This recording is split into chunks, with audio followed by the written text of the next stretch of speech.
অনেকগুলো ছেলে মেয়ে হলে শ্বশুর শাশুড়ি খুব খুশি হয়, খুব খুশি। এখন তো একটা, এখন কয়টা? একটা। মা ওটাকে নিয়ে আলু দলার মতো দলে, সকাল থেকে ঘুম থেকে তুলে ওকেই বাথরুমে নিয়ে যায়, ওকেই স্নান করায়, ওকেই খাওয়ায়, ওকেই সাজিয়ে স্কুলে পাঠায়। হ্যাঁ, শাশুড়ি তো পায় না ভাগে। বাচ্চা বড় হয়ে যায়, বাচ্চা একটু নিজে যাবে বাথরুমে স্নান করতে, মা আওয়াজ দেবে, দরজা খোলা রাখবি, মা নদ্দান আগে। বাচ্চা একটু লজ্জা লাগে তো না, মা ওটা রেখে নিয়ে দলতেই থাকে, দলতে।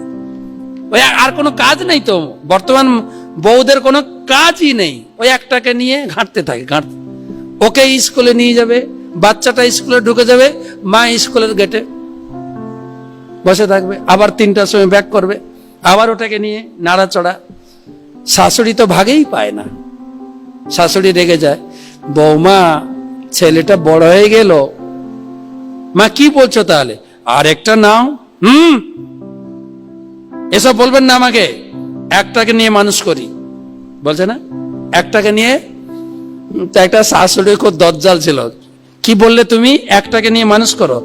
আমার 8টা ছেলে মেয়ে, 8টা ছেলে মেয়ে, সবগুলোকে মানুষ করেছি। নাকি তোমার মনে সন্দেহ আছে? তোমার স্বামীটাকে জিজ্ঞেস করো তো, যে তোমার মা কি তোমাকে মানুষ বানিয়েছে না এখনো গাধা আছো? শাশুড়িও ছিল সে তেজিয়া, যা বলছে তা শোনো, একটাকে নিয়ে মানুষ করি।